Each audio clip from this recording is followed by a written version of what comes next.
Welcome back, ladies and gentlemen, to LCK Spring 2019. SKT just had a really, really rough game, and the scoreline is what says more than what the clock says, because honestly, Griffin took a long time to win, but that was when their composition won, and one they did. Definitely the most frustrating one if you're a fan of SKT, because I'm sure everyone at home was saying, just do something, and we were the same. Where was the Infernal Drake priority early, when it felt like they were set up to take bot-side advantages, especially playing to the items that Teddy was building that let him harass and push the wave uniquely, because he had no mana concerns to worry about. Instead, wait, and we waited till 28 minutes for the first blood. It goes to Griffin. They pile on another 9, 10-0 kill score. Ended up just being too easy. That was Griffin with the foot off the accelerator. I want them to put the foot on the accelerator in game number 2 and show it's not just about scaling for Griffin today. Exactly right. We are into champion select for game number 2. SKT will be on the blue side this time. Griffin with that counter pick opportunity. See what happens in the draft. Game 1, that was a kind of loss that I think affects you mentally more than a quick 20-minute stomp. And reminds me of a quote from Ender's game, Pop Smithy. I'm listening. Which is, he didn't only beat him, he made sure he won all the future battles as well. And to mentally destroy someone like that game could have done to SKT certainly is something to contend with, and we'll see whether SKT can bounce back after this devastating I know fans of League of Legends are hoping that is a theoretical destruction, because SKT have FLICKR, Mata, they have veterans who should be able to calm down the rest of these rosters. All these players have played hundreds of games of League of Legends, cleared over in the LPL, Teddy on Jin Air. These guys are experienced, so we're hoping they can disregard what, like you say, what can be a very big blow like game number 1. Speaking of big blows, finally the Scion banned away from Griffin. Wanted to see this in game number 1, spoke about that, but gonna be banned away in game number 2. Do SKT have any curveballs? They tried no AD carry comp, and then we weren't convinced they played it out like they should have. I think they need to go back to some bread and butter. Don't opt into any AD carry bans, support bans being opted into, though, by Griffin. And if we go back to the first draft, they'd already locked in Urgot and Victor, champions that both Khan and FLICKR are very comfortable on. Of course, the Victor on the top side of the map and the Urgot in the mid lane. They could have picked the Draven for the bottom lane at that last pick if they wanted to. Didn't do it. They went for the safe option. Safe option seemed like the absolute worst choice. It's Aatrox going to be the final ban from SKT. Not going to want to pick that one up themselves and not going to let Tarzan have it again. I believe, and I don't have 100% confirmation on this, but I believe it was 006 in game number 1 for the Lissandra. I believe it was 6 kill involves, which would make 90 KDA. So 10 is the number. With no deaths, if Chovy can get to, say, a 505 scoreline, will be 100 KDA for the first time in pro play. For speaking of, for the first time in pro play, we've seen very little Cassiopeia availability in the meta. Griffin are the only team that never bans it on red side and forces blue side bans. SKT have been panic banning things on blue side a bit in recent series. They've been forced to ban Cassio before. They're going to accept Cassio, a famous pick for FLICKR in the mid lane, but it's the 3-way flex that makes Cassio strong. And will Teddy go to a non-AD carry again 2 games in a row? Or will Khan feel the confidence to move to a lane oppressive champion like the Cassio? Or will it just be mid lane, as you kind of expect? Yeah, exactly. It was the phase rush mid lane Cassiopeia that came out from Grace last time we saw it, but it was a loss, unfortunately, dealt with by Griffin in their series, but different pedigree of opposition as the Lucian going to be snapped up very quickly, and Jace picked up by Tarzan can certainly be a flex. Even seen Viper been playing it a little bit in the solo queue. Bot lane, jungle, top lane, and mid. 4-way flex for Griffin. I don't think Lahens gets to play it, and certainly not with one hand, like a certain other support that's in this game. Yep. So, a certain other support in this game. I wonder who it could be. Hey, Spirit's not in this game. He's weird. Yeah, that's true. But sleight of hand, without being discussed further, Alistar going to just be straight up locked as a power pick in the first round. Mata's just sick of getting banned out. Already, he's suffered 2 bans in the Tahm-Kench and the Thresh, and maybe he's just frustrated. We've seen him do this before. He did it in the Damwon series, like you called out earlier on. Call it now. Who's playing Jace? Because if you're looking based on who's played the most Jace recently, be top lane for Sword in the Kesper Cup. Yep. I think this could be jungle Jace. That's what you're feeling? Yeah. Choose a role now before. Or top. Well, Thankfully, the support came in. Yeah, no, I was like, oh, I better get it in before this pickup. Oh, it's Braum. Maybe that's top. Oh, no. You've gone calculated. I think the Griffin, after that victory, maybe it's time to, again, go the other way. They scaled. What about coming in for that good time in the early game? Hey. Well, we'll see what it all means. The Olaf, once again, claimed by Clid. I must admit, I think you kind of I led you to that on the cast, but just being clear, I really like the Redemption rush. I think the Redemption second was very confused. Yeah, I like it. I think the order of items there was pretty peculiar because it's not like Olaf clears faster with Cinderhawk. Yes, like maybe 0.1 seconds, but he already has axe spam to power through the jungle. So found that very curious, and Lehens surprisingly on Braum duty 2 games in a row. Has looked impressive, though. He managed to keep down the SKT lane. Unbreakable can soak a lot of Twin Fangs as well. As I remember, this is Cassiopeia that's taken a slight hit on her miasma, but otherwise 9.2 wasn't too harsh for the Snake Lady. Lissandra banned away here by SKT. And no nerfs to Comet, and the Comet abuse is Yes. the reason you really want to be playing that Cassio. Cassio's weakest against a lot of engage, and right now Lucian and Jace, at least 2 champions that she can attempt to deal with. Jace does outrange her, and the poke is very frustrating for her in any sort of siege scenario. Kled is straight up banned by the side of Griffin. Uh-huh. Okay. We have seen it once before. Precious little Kled this season, and it's a champion that obviously a lot of people were messing with after Rift Rivals last year, where kind of led to the downfall of the LCK as a region. Kingzone Dragon Axe and the inability to deal with the pick. Yep, Rogue Warriors certainly piloting it very, very effectively when Doinbu was on the roster. Zach going to be banned away here from Tarzan. His Sejuani is available if he wants to go to it, but your inclination is that he might be playing the Jace, and we'll see what Viper is going to pick up and see whether we actually get any more information there. Again, complete spitballing, and Jace obviously has been mostly played by top lane, but something about how the air is looking right now, and a mid lane blind pick would definitely play into the Jace being flexed further. Yeah. All right. Galio locked in. Just a Galio. Galio versus Cassio is a very good farm lane for the Cassio, but obviously a roam lane potentially. And not going to be doing the Joker thing, of course, because Braum already locked in, so not heading towards the bottom side of the map. As Aurelia, fresh out of a bout with the Nerf bat, is being considered. 9 seconds to go. Faker's still been playing a lot of her, regardless. This might actually push Jace into the jungle, because side lane does evolve to the ability to take down the Jace, who's pretty squishy quite easily, and we see an Aurelia locked in. Again, we're not actually sure of any roles right now because we need another carry or solo laner to be locked in by SKT. We have jungle support and flexible Cassio Aurelia. Blue side, what will be the third choice here, and who will be playing that Aurelia, as it seems like maybe Victor duty again for Teddy.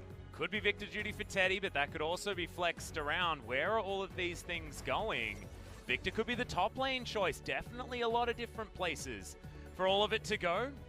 Cassiopeia, I know, has had some phenomenal success on the bottom side of the map and pairs very nicely. I would with lose the Alistar. my mind if Shaco was locked in. He's been Tarzan has playing been a playing lot of it. If he locked this in, literally would lose my mind. So I don't think we're going to see that. Nocturne is going to be the Okay. choice, so I was right, boringly enough, as the Jace is heading predictably towards the top side of the map, but Tarzan is now going to be on delivery duty of the Gargoyle.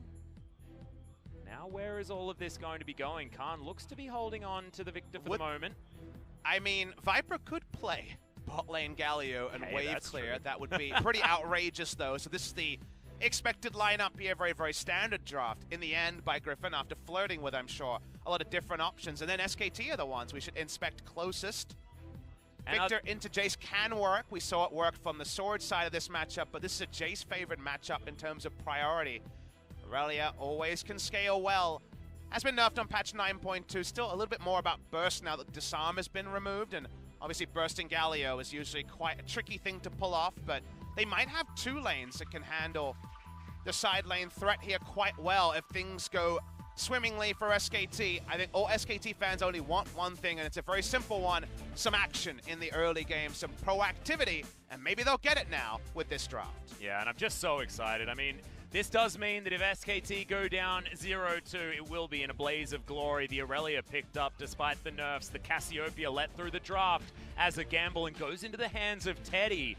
Double awesome dude in this matchup was not what I was expecting out of Teddy, and a much more standard draft coming in for Griffin, but not necessarily as much of that scaling power that they had the last time. Definitely still some late game options, and they team fight very, very well. However, not going to have the unkillable Scion and the hyper-scaling Kai'Sa.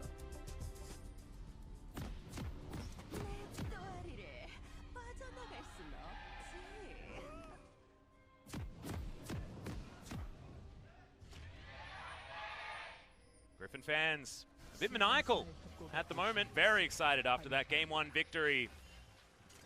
And as we reset, hopefully SKT can do exactly that, because resetting your mental moving into this game is going to be extraordinarily important for our dream team.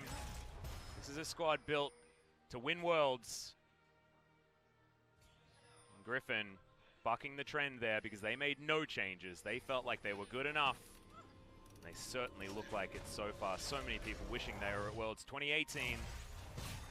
FLICKR taking a bit of a chunk there from Viper, getting his money's worth as he's taking a Doran's ring. Pop Smithy. This is my friend Rusty, his special on the Ardently blazing around on the Lucian. This is something we see on Jhin once in a while. We've seen on other AD carries, but specifically on Jhin, it's a very interesting one where there are some AP scalings on R and the W as well, and does mean your level 1 poke with the Ardent Blaze is very frustrating to see. Would love to pick the brain of Viper. Maybe I'll get a chance after the cast to reach out and ask him about Doran's ring start on the Lucian.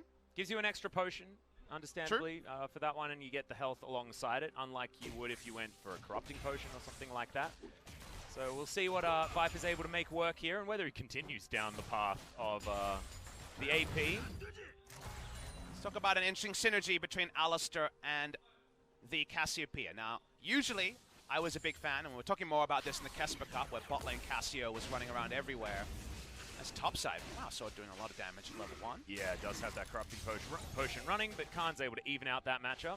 I love Cassio with a support that gives her a lot of control over the minion waves, something that can help her push, say, Karma, for example. We see her with Alistar, and that obviously doesn't help in terms of lane presence. Alistar does struggle. Probably the worst level 1 of any support that is currently played in the meta. However, Miasma and a Headbutt Pulverize is a combo that is very reliable on gauge, and is no counterplay to it at all, basically, given that you are grounded during that impact. So the all-in threat here, if Olaf comes in and a Miasma follows him, holy crap, is a lot of gap close and damage that goes on to the side of Viper and Lehen. So there's some very nice synergies here that haven't been explored at the pro level, with Cassio receiving permaban status for basically the entire 2019 season. Exactly, and I wonder whether that's actually going to translate into having some lane advantages here for SKT on the bottom side of the map, because lane priority is what they've picked for the Aurelia. We've seen banned as there it is, the combo coming in from Mata, but taking a lot of damage back. And Sword gonna jump on top of Khan. So much bruising going on here at the beginning of this one. Both teams probably understanding that what they needed in the last game was a bit more aggression. And Tarzan still just going for that full clear. The jungler's pretty happy to just go camp to camp. It's another very, very deep clear of the jungle here from Clid. Takes away every one of those dots. Nice thing is, it's a pretty big reset on draft identities, because it's not the Griffin scaling comp versus SKT with pretty narrow win condition and then mismanaging that. This time, Griffin have, obviously, a farming jungler here with the Nocturne. Some pretty strong solo lanes that are largely around the pressure on the top side, and then just how a Nocturne Galio are going to come together. They don't have the same late game scale. Yes, they have an AD carry, and the enemy doesn't, but Lucian has a mid-range combat AD carry. Is kind of similar to Cassiopeia in many ways, and where he's going to be positioned in team fights and how his damage is going to come out. So actually a lot of overlap there, and Cassio has the Baron threat that Victor didn't in game number 1 when it comes to Baron as an objective. SKT have a very real chance to start that. Bot side, though. Yeah, speaking of starting things, Mata has to use that flash to get out of the way. Down to about 100 health as Viper flashes forward. The Ardent Blaze does about 1 billion damage, and they'll get the next stun. Teddy in trouble. The auto attack's coming in. Viper not going to follow up at first blood much earlier, 24 minutes earlier than game 1. And Mata doesn't expect it because it was 2 points in the Ardent Blaze. He might actually be going AP Lucian. He's definitely going multiple points in the ability. Oh, well, I mean, I've seen it work personally, but it's in a normal game on the Oceanic server, Papa Smithy. I wasn't expecting it here in the LCK, but we saw Jarvan yesterday. Maybe we're going to see more. No points in Q on this all-in. Remember that now. It's E, 1 point, W, 2 points. Watch the damage here on the Ardent Blaze. He has 50 AP at the end. Slides in, they pop in, and that's all about just base damage, of course. And then W, double auto. That is an interesting way, and a lot of that might actually be mind games and less about it, because people always wait for the Q when they think about things like Flash and how to outplay. He actually didn't have Q skilled during that all-in. That was the outplay, not skilling the Q. As Viper goes back, I think he actually has a point in it now. I'm not too mistaken. He played to his item spike. He's got the Bilge Water now, probably the normal Sea will Rain, but that is a different way to pick up first blood on Lucian. Pray for Gunblades. Pray for Hextech Gunblades, guys. Pray for SK Telecom T1, as that's the 11th straight kill with no response, although FLICKR. Yeah, level 6 has been hit here in the mid lane. That's the Justice Punch from Chovy. The Ignite goes down, though. So I wasn't expecting FLICKR to throw that one in there. Now going to get some lane priority, but things very even when it comes to the farm. Looking to go back home, Chovy has the teleport, and he weathered the level 6 storm that Aurelia can throw out. Be some interesting item break points here. While I love Jace in the lane phase against Victor, when Victor hits kind of 3 items, including an Iceborne Gauntlet, can take Jace in the side lane in some trades. Aurelia can take Jace in the side, and probably less reliably now that Disarm is removed as a mechanic, but there's always going to be outplay potential with an Aurelia. There's definitely a future where Jace feels a bit marooned and wants to start sieging and grouping rather than hitting the side lane. So it's nice to see FLICKR on a champion with the agency of solo kill potential, previously largely been on the Urgot duty this season, and of course we remember the Lysandra and Kesper Cup and the Galio from the last couple of years. So it's a bit of a different look for FLICKR. Must admit, the Corki didn't really pass the eye test. I think that was more of a composition thing where around him the chess pieces probably didn't fit as well as SKT might have first considered. He certainly did a lot of damage in that game, but you're right, the team fights didn't necessarily look like they were ever going to work. So far, it's not unsalvageable, and the Brambleback is now going to get pulled out. Tarzan, in full vision of SKT, level is looking 6 to as come well. in. FLICKR's down here as well, though. Spell Shield comes down. Tarzan with the paranoia steals away his own red buff, and oh, that's an overstep. The flash out, the flash in with the taunt, double kill! Instantly for Chovy, and FLICKR is going to burn down to the red buff. Teddy in trouble, wants to get one back, has to flash, as the Ardent Blaze is so scary from Viper. It's 5-0, they're 3,000 gold up already. Another kill on the 2v2 happens against Teddy and Mata. They're going to get some turret plays, Lehens doesn't go down. A real big mistake from Khan, you'll see in the replay there. Cements 3 kills on the top side. We might be in silly series already. Yep, it's feeling like it. 2 turret plates falling on the bottom side of the map. And that Chovy countdown is getting so real to hitting the 100 KDA. 201 now, so jot on an extra 3, 93 Pause KDA. it now. Tarzan may be level 6. There's 3 members SKT, no response. The ult comes in, no combo happens, but watch for the mistake here. Khan gets the stun down and walks back into the brush with no vision. He can't do any damage, he can't see the enemy. That means all 3 are overextended on the way out. Chovy sees a moment, gets 3 assists. That's 93 KDA, by the way, and bot lane Mata, well, the blind pick Alistair looking a bit sad. Yeah, exactly. Lehens having to limp out of the way, but that just gives Viper all of the ability to make sure that Teddy can't step further.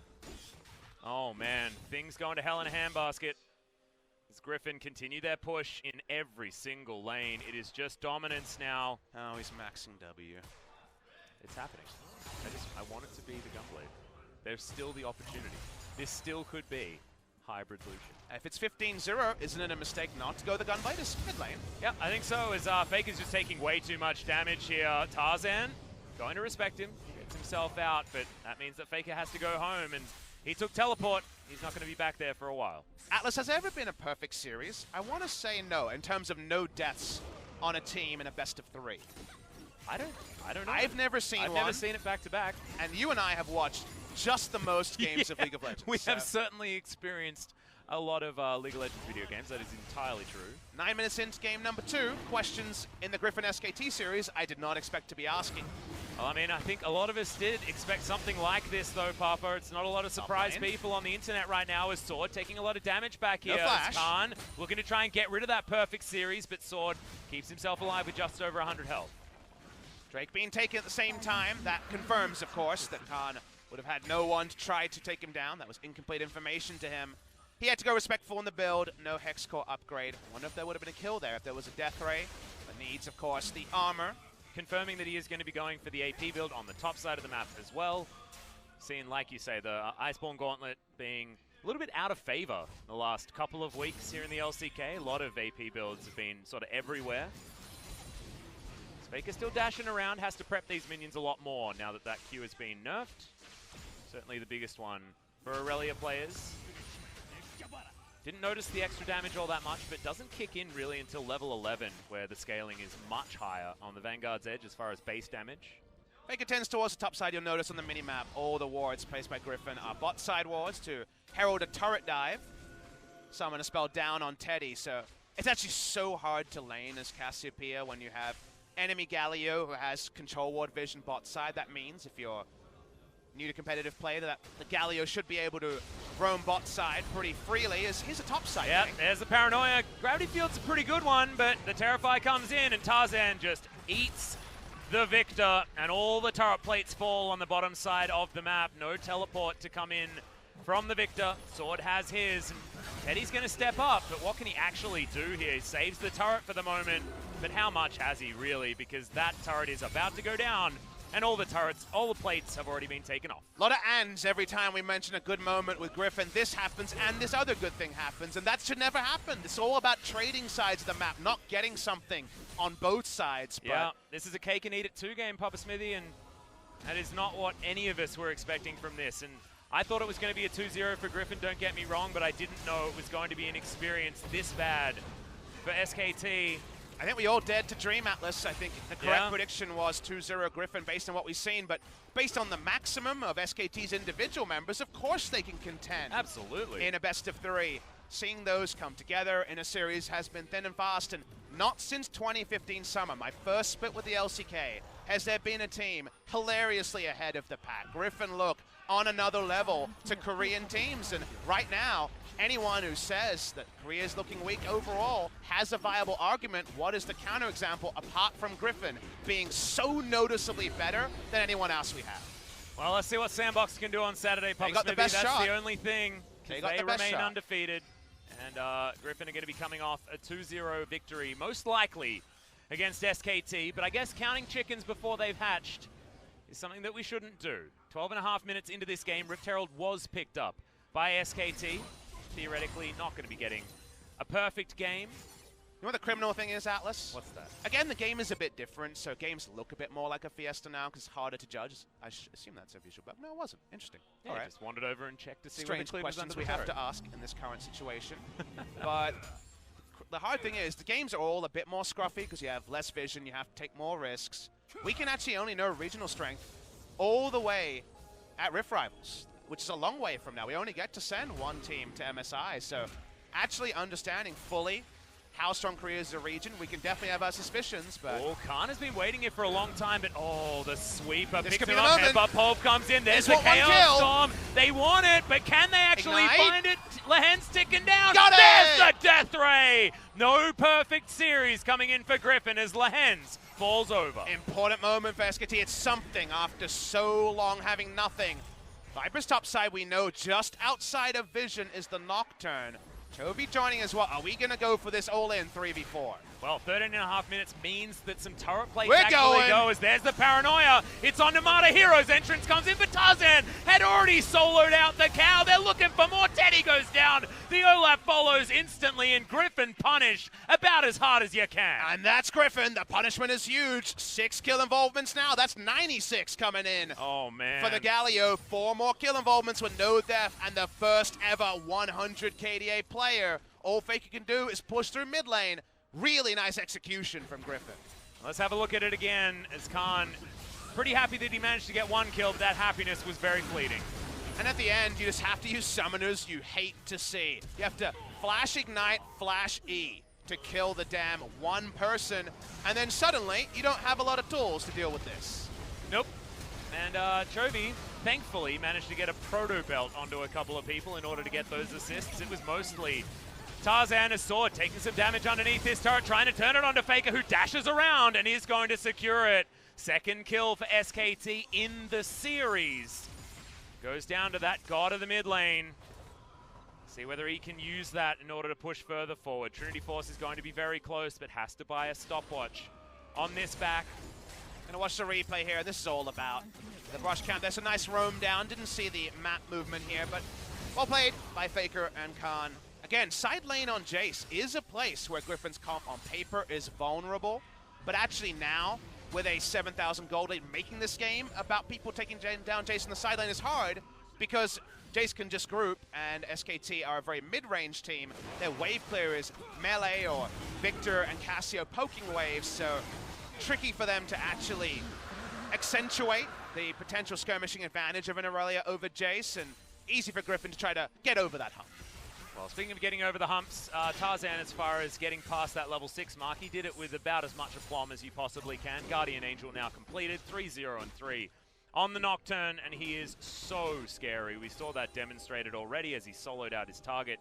After the paranoia, it was Martyr, so not necessarily the most difficult to take down after the Unbreakable Will, but feels like whenever he presses R, there is a gargoyle coming down on top of him, and the kills just rain. Yeah, Olaf, a jungler who is so supremely strong from ahead, but struggles from behind. Gone Cinderhulk again, so no redemption to help with skirmishes, but probably too late. At the 16-minute mark for that to be important, we'll be working on it as a second item. Anyway, SKT have control top side, but there's no objective there, so it's control wards that really don't mean anything. How the game is currently being played, no turret for Sword to overextend for, so he can just back away. The scary thing about having control topside is it feels like SKT have done it just to make up for the fact that their turret was taken already. 2 picked up by Griffin before that 20-minute mark. And yes, there was a charge from Shelly. That was why they put all that vision in there. She wasn't able to take down that top outer turret. And they're just continuing to struggle. And this lead is only growing bigger. 8,000 is what it's ticked to already. As yes, they've got a lot of damage and a lot of power and a lot of power picks here in this draft. With the Olaf and especially the Cassiopeia. This is nerfed Aurelia, a different one is cleared now, potentially caught out of position. FLICKR trying to help him. Tarzan in there with his GA. 2-level target lead. They want to go for. 2-level lead for the Nocturne, and remember jungle experience is down about 25 to 30% on this patch, so coming back without actually getting some skirmishes going, going to be tricky for the Olaf. Just pings level 10, so keeping it a bit more manageable. But already, seems like you want to shirk skirmishes as Olaf versus Nocturne. That already, just on paper, sounds real bad. The Jace is grouping, like we mentioned. Galio is picking up minions in the bot lane. Victor's gone for a supremely defensive build. I don't know if I agree with going full Zhonya's. Yes, it means that Nocturne and Galio are less likely to roam to your lane, but you don't have mana sustain here. You have an E upgrade and really not much else. So this is kind of a team-fighting Victor build, and right now actually simulating a team fight when Aurelia is much more interested in hitting the side lane is going to be tricky to do. Yeah, I feel like no one wants to simulate a team fight against Griffin. As far as those simulations are concerned, the ones that you win, that number would not be high. I wonder whether anyone can actually make a program of the Griffin team fight probability, because I imagine it would be pretty hard to have a positive win rate against it. Lahen's coming on down to check some vision. Good dodge there from Clid. Uses the Predator to get himself out of the way. And you see why Griffin are the team who say, yeah, we're not interested in banning Cassiopeia on the red side.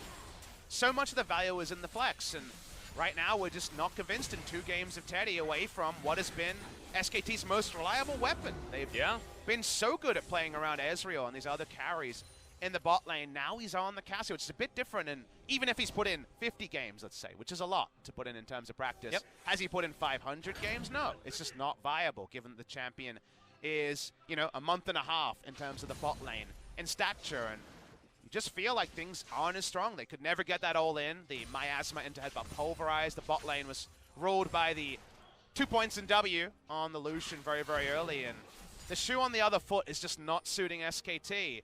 We think of Teddy as one of those ruler last bastions of AD carry, and Viper as the Cassio player, and now they're changing skins a bit, but you really are noticing some of the differences. They're swapping clothes, and Viper looks way better in Teddy's clothes by the looks of things. Tarzan happy to invade, and when you're a Nocturne, pre-20 minutes, happy just to stand around in your opponent's jungle, you know that it's a pretty scary game for your opposition as Viper throws out the culling just to try and soften up the minion wave and the members of SKT that are hanging around the area and buy space for Tarzan just to ruin Klid's experience in the jungle. SKT from behind are still able to get some map control somewhere important. Now they're sitting 20 minutes. Baron will be an objective that they are looking to repel. Baron speed decent from Griffin, so something for them to think about. Gonna watch the lane assignment here. TP up on Sword, so he's gonna go bot lane. Then you bring in Galio, and you'd love to group as a 4 with the Galio because he's one of the best people around face checks. Whenever there's a Baron vision mission, whether it's your person going up too far and the hero's entrance to bail them out, or just you put down some wards and sweeping and channel your taunt and zone control, Galio top side is definitely the lane assignment you want. That starts now, and SKT keeping Baron control will be very tricky. Yes. At least it is there for the moment. Tarzan going to spend his time getting this double Mountain Drake, meaning that that next Baron that you're talking about is going to be something extraordinarily difficult for SKT to contend with, because already they've got a lot of damage out of this squad. It's only going to get worse as Khan takes that one to the face. The Shock Blast really starting to hurt. Ghostblade complete. Another Serrated Dirk there on top of it. And SKT desperately wanting to try and get Teddy. This blue buff, Winds of War, might actually steal it, and it does. Just a tick of it as well. It's just adding insult to injury as Griffin. You gotta zoom out to appreciate moves like this, right? The blue contested, Jason. Here's the fight attempt. Yeah, they're gonna go for it as the Ragnarok is going to save Klid for the moment, but Griffin, this is what they've done. They just used a zoning engage out of a Nocturne to take down an inner turret, secure the outer one also. And these Shock Blasts are hitting the mark, meaning that SKT need to be scared about staying around, have to go back to the fountain, and Griffin say Baron. At 21 minutes, the only camp they control is their damn Wolf camp. There's 2 control wards on it just to get control of a Wolf camp. Yeah, and double Mountain Drake is in here. Just to talk about SKT's vision, they do know that this is going on, but what can they damn well do about it? Well, it's now or never you feel like, but Faker's walking up. He's the only one. Baron around 3,000. Teddy doesn't have a lot of mana here either, as they are going to go in there. It will be a 50-50 for Klid. The knock-up comes down, though, and yep, they're just going to peel away. Sword grabs the Olaf. Okay, Teddy's found one pick on the backline, and Tarzan, relegated to the pit, does get the Baron buff. And now Viper's looking to bounce around this one. Zonya's used by Teddy. Chovy very, very low. It's a double kill coming in now, though, and Griffin do tidy up the messy fight. Griffin played with fire there with the Baron leashed for the longest time. Someone goes down, but it's Sword. Chovy having to flash over the wall. Now 99 KDA. Watch the replay here. They are not going to 50-50 Baron. One of the few ways they could lose what has been a great game for them. But you notice that because they tanked Baron for so long, they have squishies on this lineup. It's not Sion in the front line, so Jace goes down. They have to be creative to keep it up. Smite enough. Pick up the kill. Olaf dead. So, of course, no counter smite coming from SKT. It's a tricky thing to pull off when you Baron this early, where base damage is still relevant, but Griffin largely stick the landing and get out of the fight. Yeah, they're going to be out okay. As Chovy, like you say, 9 kill participation for this game. Very close to getting his Zonya's, making it even more difficult for him to die. And Sword does have that Dustblade of Drakthar. This game is just getting more and more difficult, but the pace, because Griffin have a different composition, because this comp wants to get started around the mid-game, this game is way more bloody. We still hadn't had a kill in game number 1, and I feel like it is just a standard Griffin victory where they dictate the pace and you play to the beat of their drum. And just a standard Lehens game of queuing up for the support role and buying redemption. Doesn't matter what champion he plays, he always buys redemption.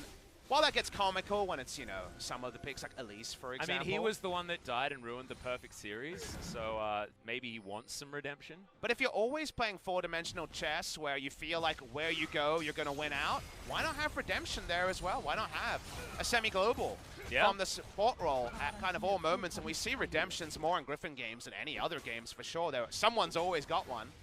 That's someone in this game. As a support. Okay, just going to use the stopwatch as Hero's entrance does come down. Marta with the Unbreakable Will, but Basegate is going to save him for the moment.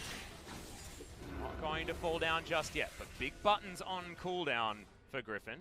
Anything you can force with how far behind SKT is a mini victory. They're behind 14,000 gold. So even just getting a big teamfight ult is actually probably a bigger win than they should, given how far behind they are. So good move there from SKT. Not going to change the threat that comes in. Jace top, 2 members in the bot lane. The turret HP bar is begging. Yeah, Faker's already half health. I don't know if he can really contend with the all-in onto Jace that we were kind of previewing or table setting earlier. Yeah, doesn't quite have the ignite Back up off cooldown. As Chovy cleans out minions. Better than a Hoover. Thankfully, Teddy does have some wave clear of his own, so the Cassiopeia going to be respected. No one's going to be diving at this point in time just yet. Griffin continue the push. 30 seconds left of this Baron, and they want to be able to break open the base, but thankfully SKT do have a lot of clear. FLICKR on the top side, a demolish proc should be enough to actually get rid of this, and it is, as Chovy gets rid of the top inhibitor turret, and all of them falling at once. Tarzan going to be the next one to take down a turret. This inhibitor going to go down as well, most likely, as FLICKR's doing his best to try and hold on to it, but Griffin are just putting pressure on absolutely everywhere. Bot lane mages go begging when Baron buff is there. No longer does Victor have the mindless wave clear, but they break the base in 2 spots, 1 inhibitor down. They may relent around the second inhibitor being actually completed, but all 3 turrets in 1 fell swoop. Yep. You're the doctor asking the question of SKT as to where it hurts. They'd say everywhere. 6,000 gold power play. That is the advantage in gold, playing by Griffin over the lifetime of this Baron. Just insane. At least some kills went in favor of SKT, but going back to our original point, that is just not what we wanted or expected from this series. It feels like SKT have been playing with a mindset that just does not work out, as Viper culls this Mountain Drake because he may as well. He's going to go back home, see whether it's Mercurial Scimitar or what he builds with that Null Magic Mantle. Goes home QSS, so it will be the Mercurials, and building it alongside a Zeal item. Longest game win streak in LCK history as far as I know was 21. So right now, when it comes to LCK games, this will be number 10. Yep. For Griffin in a row. Talking about games, not matches. Match would be a best of 3. So still some records to be broken for Griffin. They are no doubt looking to become the first team ever to go 18-0 in best of 3s. The best ever LCK record was the aforementioned SKT 2015 Summer Team, 17-1, taken down by CJ in 3 games. Trick and Max, Trick of G2 fame and BBQ Oliver's last year. And Max actually played support over Madlife in that game, of course. Yeah. Most recently of MVP. One of the few that Max played, actually, back then. They actually subbed those players out after beating SKT in their undefeated season. It was really weird. Yeah. Thankfully, Max got his time in the sun. No one will forget the quad kill on the Scion support. Just feels like Griffin's time in the sun is only beginning, and they've still never been to an international tournament there. Trophy case is just a Casper Cup, nothing more. Well, the culling is going to fly in, and Mata doesn't want to use the ultimate, and Clid doesn't even want to tank. The ability of the AD carry just flying over the wall from basically safety. They get the minions that are pushed in, they get nothing else, and Redemption just to get them healthy enough to start clearing wards, because if they don't, the Wolf Camp is double control warded earlier, and feels like that's what you have to do. TP coming in. This one's from Cassio, so just for, again, enough bodies here. They're going in on Cassio. Yeah, immediately the trade comes down. Hero's entrance to get them in there, as there it is, crashing down, and Chovy wants to find it. Fantastic taunt, and that's the 100 KDA, but will he go down right afterwards? The answer is most likely no, as Viper is bouncing around the fight. Eventually, he does fall down, but it's all for naught as Sword dives on forward, and FLICKR is killed by a Duskbringer of Tarzan. Khan doing a decent amount of work there, as in he goes, kills him with a taunt, and that should be it. Griffin with an absolutely dominating 2-0 victory over SKT. Chovy gets the full zoom, first ever player to hit 100 KDA, and with a plum, Griffin destroy SKT. New blood rises higher and higher. We've got Griffin and the rest, and no one, I mean no one, can match the pace that Griffin is setting in LCK Spring 2019. They can't match the pace even when they're playing slowly, Papa Smithy. It feels like you are playing what Griffin want you to play, no matter which team you are, not named Sandbox. Still, they have the Sandbox challenge, but after this, I mean, is that even a challenge? Doing this to SKT was not what I was expecting out of this Griffin squad, and I was expecting a 2-0 victory for them. Just insane stuff. You mentioned it already, Chovy did get to that over 100 KDA. Wasn't 100, he hit it at the very beginning of that particular team fight. He made Galio look like he hadn't been nerfed at all in that game. And we dared to dream, Atlas, we dared to dream that this would be there next to the first Telecom war 2 years ago that everyone remembers, a 3-game nail-biter. Yeah. It was the opposite. It was another one of these Griffin stomps, and it didn't even take a close game 1 into game 2. And normally Griffin don't hit their straps until game 2. It was 10-0 in kill score in game number 1. Bloodless for 28 minutes, but we just really felt the gulf between these two teams, the gulf between Griffin and everyone else. And Sandbox deserved their shout-out. They are 5-0. It will be 5-0 versus 5-0. But there's 5-0, and there's how Griffin have gotten to their 5-0 stat line. The fact that they are impeccable on the way. Chovy dying once in 10 games of competitive League of Legends. And the eye test is something that cannot lie, and the eye test says it's Griffin and the rest. Yep, feels like Griffin is absolutely far and away the best team in the LCK. What that means for the rest of the world is the question that we'll have to wait in order to get an answer to. It is what we want to find out as soon as possible, because like you say, the trophy case is just Kesper Cup. Not a lot of people hold that with all that much high regard when it comes to international tournaments, despite it being all of the best from Korea and more. But Griffin, man, I can't see anyone holding a candle to this team. Only SKT has ever been a team that really makes League of Legends look like a one-team game. They did it on the world stage, and Griffin has not done that. But even on the domestic stage, there was Kingzone who looked really good, but not like this. SKT in 2015 summer, the only time I really felt like the gulf was unimaginable between 1 and 2. And it's a weird thing to say 5 best of 3s in, but I think it's vindicated. I think Griffin are just so good, and they can play fast and slow. They couldn't do this before. But in game number 1, while it was a slow game, they were hitting that 46 average CSD at 15 as a team pretty reliably. Even if the lane matchups, he looked down and said, how's that going to happen? It was happening, and it's so hard, guys. We want to give you a contest when Griffin plays because we want to see the best play. But it's always Griffin and someone who looks into the sun and gets blinded by game number 2 and has nothing left by the end of that game. Yeah, Griffin have taken all the sunscreen by the looks of things. Just ridiculous. And you mentioned the fact that this wasn't exactly the fastest game ever. Yes, this was Griffin picking up a kill that they maybe shouldn't have got, with a little bit more surprising damage on the Ardent Blaze than they would have expected.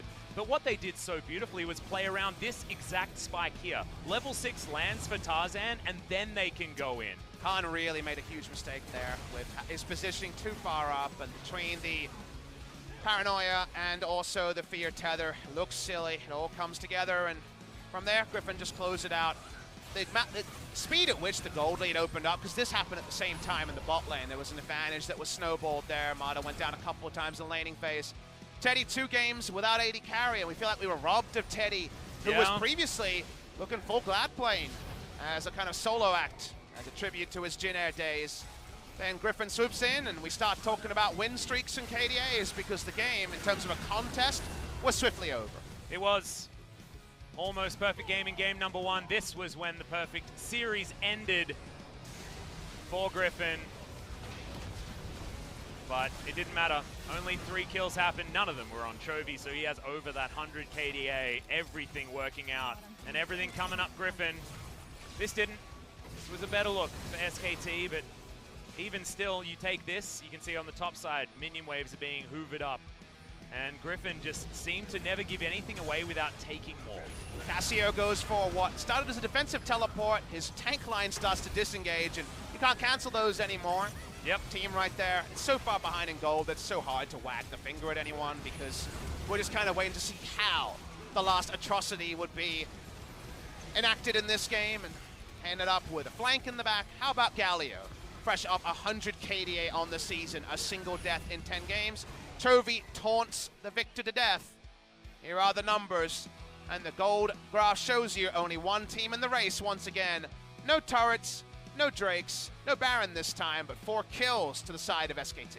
Yep, 11 towers going over to Griffin in what was a very, very short game. They tore up the rift, didn't give anything away, and getting 3 Mountain Drakes with that incredibly swift Baron that they demonstrated to us as well. Man, this Griffin squad is just going to be so difficult for all of these teams to contend with. Remember, they have to face everyone again. There's going to be a second round robin here in the spring split, so still opportunities for teams to find their stride, and sometimes streaks like this, of course, they will have to end eventually. Yes. It's not like Griffin are going to keep winning and winning and winning and winning, but we asked this question last year. We asked it in 2018. What happens when Griffin lose? They lost to KT. They didn't find the victory there against what was the super team back in 2018 that managed to win the championship against Griffin. They did bounce back, and they bounced back into a 2019 that looks unstoppable. But you look at how you have to judge Griffin's series, because we want to find a contender, right? And it goes from winning a set against Griffin, oh, that's looking really hard. A game against Griffin, that's getting hard. And then now we're talking about even an early game, like how Life were able to pull off. Yeah. Even that is not being reliably constructed. The Hens will win the MVP. We're getting in on it. Everyone's getting an MVP. Yeah, I feel like they're sharing. Griffin. Well, I mean, he did die that one time, but that was it. As this really did set them up for a lot of success on the bottom side of the map. Had a lot to do with that Ardent Blaze doing a bunch of work, however. Ardent Blaze, 2 points. No AP build, 3 points into Qmax, and his 80 items coming in. Daddy has to evacuate. And the laning phase was kind of over based on what we saw. Here's the second attempt. This was after they were getting those 3 kills topside. A 4th kill came in, and the sinking feeling was accentuated, Atlas, in that one. So we're going to get to talk to some new faces in our MVP interview, and then we're going to go into another extended break before our second series of the night. It's bottom of the table. It's KT Gen.G. Proud names that look at a team like Griffin and look many, many levels. If SKT's a couple of levels away, KT and Gen.G have many levels to ascend before they get to Griffin's level. Yeah, and you saw that we had a long game in game number 1 of this series. I have a feeling our next series is going to challenge that one just a little bit. And last time Gen.G took to the Rift against Jin Air, it did not disappoint in the length of series department. So if you just want more League of Legends, damn, do we have a series for you. I want a more League of Legends between Griffin and SKT, but that's not going to happen at their current power levels. It's just not realistic. And you think back to that first Trash Talk interview where we had all the teams coming talking about Griffin, and there were professional players, proud players who give their all, saying literally things like, yeah, they could go 36-0 and not lose a best of 1. Yep. Can you imagine how they must have been doing in practice, given how damn good they look in actual practice? Yeah, exactly. Well, let's throw it to Jason and find out whether we get an answer. Thank you very much, guys. We're going to be joined by Sword and Luhan from Griffin for the first time of the split. How do you feel right now, picking up the victory today? Yeah, this is our first time for picking up the MVP point. I'm really satisfied that we had the game that made us get the MVP.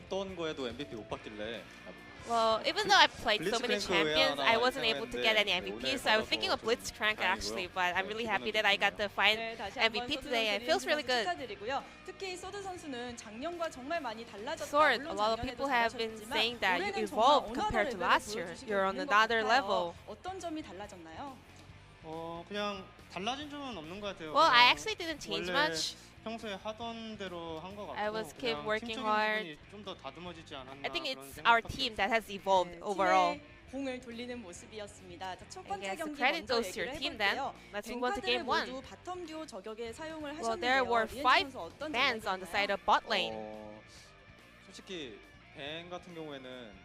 In terms of bans, well, we want to just get rid of the champions that SK Telecom is good at. And Sword. Well, the game was a bit slower, not many early moves. You guys were more like thoughtful and more about macros. It was not a special macro strategy. We were just focusing on the laning phase, but we were both really careful. So there weren't many kills in the mid and early games, but ended up having a lot of team fights in the end. Well, you know, we are a good team fighters, so we were able to pick up the win. But you know, Tarzan, he actually ganks a lot in the early game, but today he was like scaling. That was not like part of a plan. We were just trusting each other and we were just doing what we are supposed to do. Sion, it is one of your most picked champion and you are 6-0 so far. Why do you prefer Sion so much? I think I already talked about this last time. Sion is the best pick for our team. I can open team fights and I can dominate the side lanes, so that's why I always always end up locking in Sion. 그리고 첫 번째 세트 저희 영상 보면서 얘기를 나눠볼게요. We have this highlight clip over here. 명에게 엄청나게 들어가는 Your knockup landed on 3 players here. What was going over there? 사이언궁이 한타 상황을 못 봐요. 그냥 자기 가는 길 먼저 봐가지고. Well, Sion is really difficult to open team fights, to be honest. 잘 들어간 거 같네요. 제가 I think that was a nice shot. 그런 거예요. 네. 그리고 또 미드 포탑에서 이렇게 사이드를 접는다고 이렇게 표현을 하셨는데 운전이 정말 잘해서 테디 선수 전멸 뺏는 장면도 있었어요. Drift, you know? 네, You were driving so well, so you made other players use their flash. 질리도록 많이 했으니까 운전각이 I'm close to sick of playing Sion. You know, I played it so much, so I'm really good at driving. 이제 2세트 얘기 나눠보겠습니다. 리엔즈 선수에게 여쭐게요. And let's move on to game 2. We open 상당히 무서운 Cassiopeia to SK Telecom. It's one of the OPs though. 같은 경우에는 바이퍼 선수랑 얘기를 좀 많이 하는데 Well, speaking of bot lane, 어떤 픽이든 상대할 수 있다라고. me and Viper, we are both confident to face any champions on bot lane. 있었던 것 같아요. I think that kind of reflects our confidence. 두 번째 경기 모두 브라움으로 활약을 You 하셨습니다. played Braum 2 sets in a row. Does it connect to you well? 좀 재밌어하고 좋아하는데.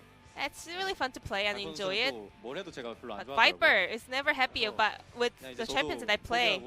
So 하고 싶은 거 하려고요. I'm just giving up. I'm just gonna play whatever I want to play. 어떤 챔프를 해야 좋아할까요? What would Viper like then? 나중에 한번 그 블리츠크랭크 같은 거. Maybe I'm gonna show him Blitzcrank next time. 네, 알겠습니다.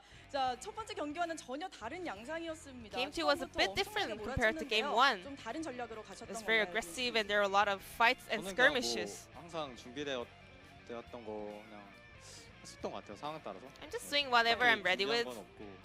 There was no special strategy planned beforehand. 이 세트 들어가기 전에 특별히 얘기 나눈 거 있으셨어요? Was there any feedback before going to Game 2? 나눈 거는 그냥 감독님이 Well, 잘했다라고 CB Max told us you guys did really well. That was it. Nothing special.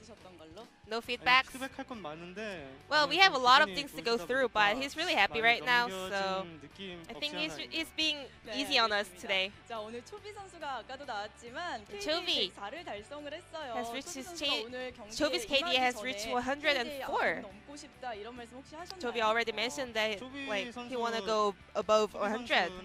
사실 KD를 신경 쓰지 않아요. Chobi doesn't really pay attention much to KDA actually.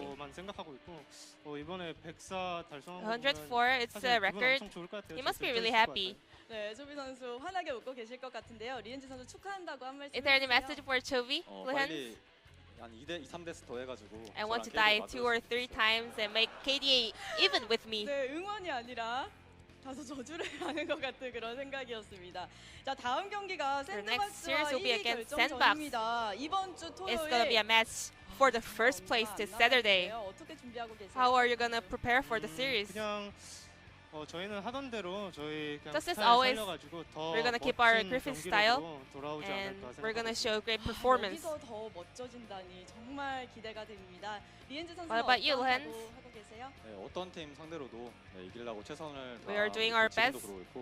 Regardless of the opponents we're facing, we're just gonna focus on our own plays and we're gonna keep practicing hard. 정말 이길 것 같다는 생각이 드는 경기력이었습니다. 오늘 인터뷰 감사드리고요. Thank you very much for this 저희는 interview, 안녕하면서 and this will be 마칠게요. the end of the 여러분 interview with 감사합니다. 또 Sword 만나요. and 안녕. Lehans from Griffin. I'm gonna pass it back to our casters. Thank you very much, Ji-sun. Fantastic interview, having a chat about the fact that Chovy doesn't care about his 104 KDA. My goodness. I would, if it was me. You know, Griffin are always this 5 becomes 1. This is very much trying to be more than some of their parts. And last season, you could say that with a straight face, but some of these parts are pretty damn good, Atlas.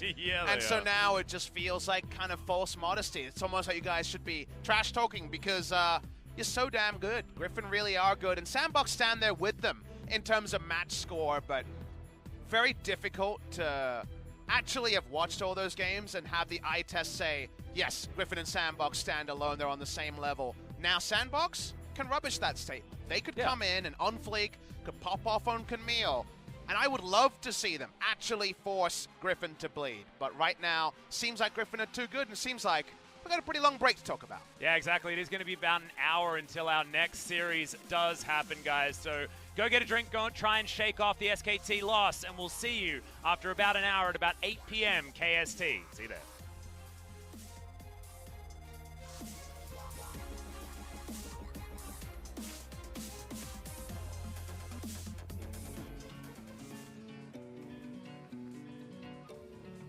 You take me higher when I feel low. Make my world brighter when I'm alone. I keep on rolling, all with your fuel. You're like my gasoline that makes my dream come true.